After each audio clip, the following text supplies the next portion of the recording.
Kung kami nga babae, hihingi namin lahat ng gusto namin, baka hindi nyo na rin masagot eh. Kaya ako nagpapauna na lang sa'yo, kagaya sa'yo. Sabihin ni Kuya, hihingi siya na ano. Ako hihingi eh. Baka hindi kayo makakasagot ng gusto. Kaya pinapauna ko na lang. Huwag mo yung pwedeng magagawa. Maging practical tayo. Pakinabangan nyo yan pagdating ng araw.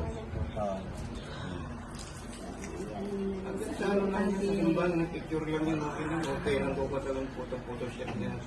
Kung ano, puto Dahil hindi niya masabi siguro. ano na lang yun Photographer po yung nagpipicture po. Hindi niya masabi. picture na lang yun, wala rin yung ano. Souvenir. Souvenir yung Mahalaga photo yung booth. papel na sa simbahan. Yun lang.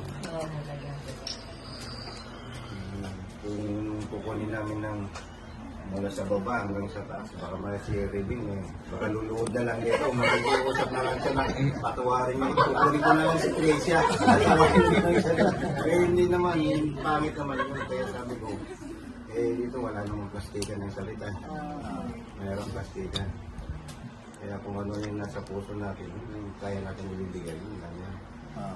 Papakita natin yung kakayanan natin, bandang mali, kayo rin magsasuffer. Si Pedro yan, si Juan din dito, nandito si Maria eh. Asan ba yung nagamit nyo nung ano? Kayo rin mahirapan. Alam nyo na kung anong ibig sabihin nun. Diba? Meron si ano dun, yung 5'9", meron si 5'6" dito. Mahirap na. Kaya kailangan, yung 0-0 lang, yung 0-0 lang. Huwag na ka natin kukuha ng 5'9" sa 5'6". Mahirap na yun. Meron 5'9" eh. Hindi nyo pa alam yun, 5'9".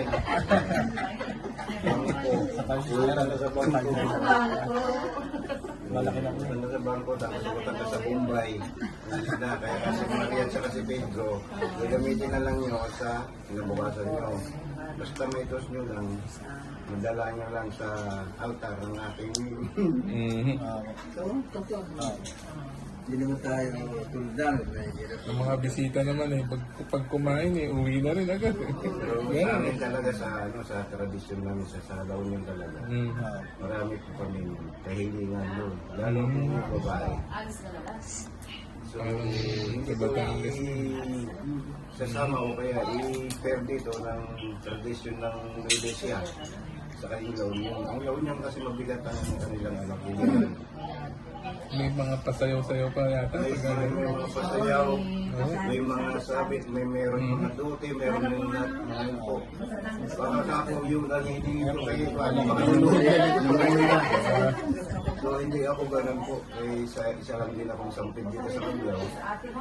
So kailangan matapat tinanggap nila ako ni Kuya na walang-wala din ako noon. Maluwag pa nung araw kasi. Ngayon sa ngayong kabataan at saka yung kabataan medyo bagong weed ng ano natin. Gawin nila yung kaya nila. Huwag lang yung sobra. Kasi pag sumubra, tapos hindi mo lang di makakayanan, nakakaya naman sa maging bisita kung mga sana. Kung pwede lang, dalawa, tatlo lang tayo, galit mo lang. Punta natin sa simbahan, okay na. Kami dalawa nag-isawa eh. Dalawa lang kami, isa si Kuya, sa kantay nanin niya lang. Kasi walang-wala ako noon talaga, kaya hindi ako nagyabang noon.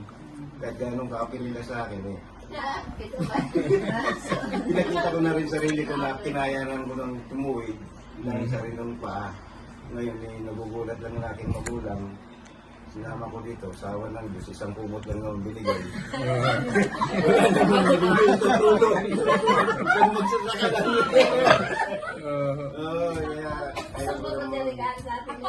Kung doon kayo kinasal, pagka ganun, may sayawan.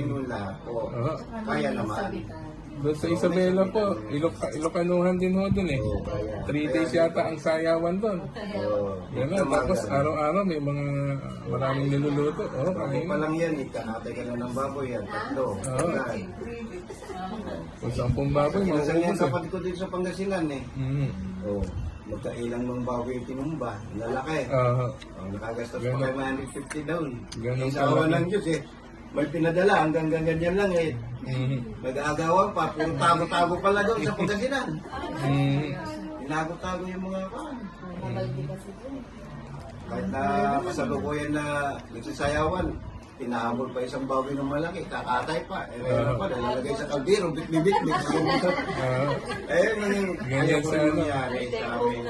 Oo, ayaw ko nang ano. Kaya, kung pwede, simple na lang. Sharon. Kung yung kaya mo lang yung pwede na. Kung mo mo lang pilitin sarili mo, kung mo kaya. Kaya ngayon, nangako ka, kung pare, salamat naman kung dali mo sa altar ng aking anak. Nga, maayos. Basta huwag lang makalimutan yung marriage contract. Baka magkakaroon ng marriage contract, bandang uli, wala na rin. So, welcome pa rin ang aking anak. Tanggapin mo dito. Kung kaya mo isauli mo. Kung hindi mo kaya isauli at mali mo sinabi mo, magsama kayo habang buhay. Pero kapag hindi mo kaya yung sama ang buhay, kaya ko pa rin naman buhayin dito. So, ganun lang yun. So, si Kuya naman nananahimik pero meron din siyang gustong sasabihin sa akin.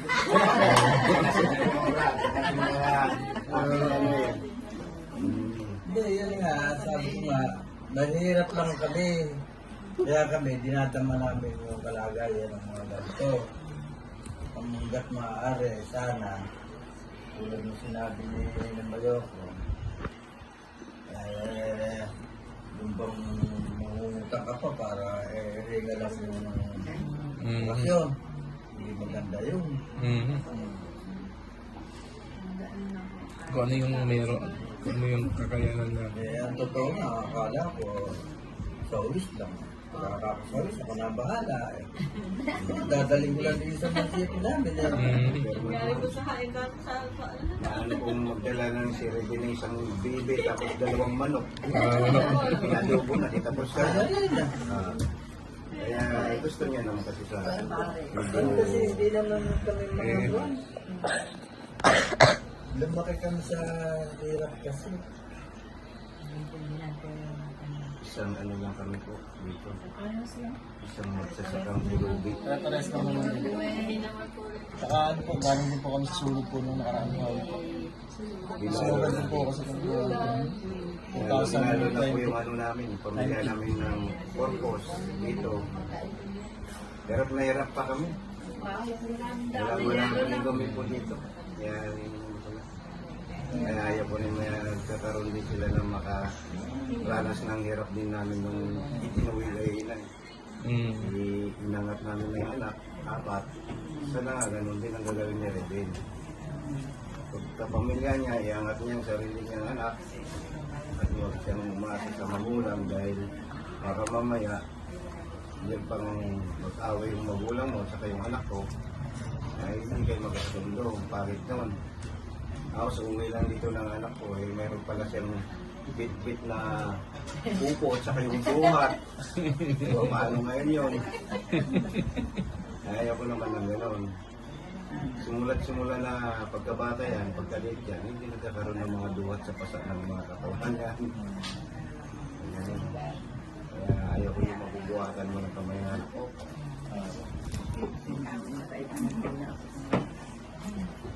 Sa lola yun. Kaya sabi ko, pinakita ko rin ng base ko dito na ako'y naging sampid at pinakita ko rin kay Kuya. Kung gano'n akong hawak ko ng pamilya ko, hindi ko naman kayang bitawan. Kaya nanaig din ako dito na di isang oras lang.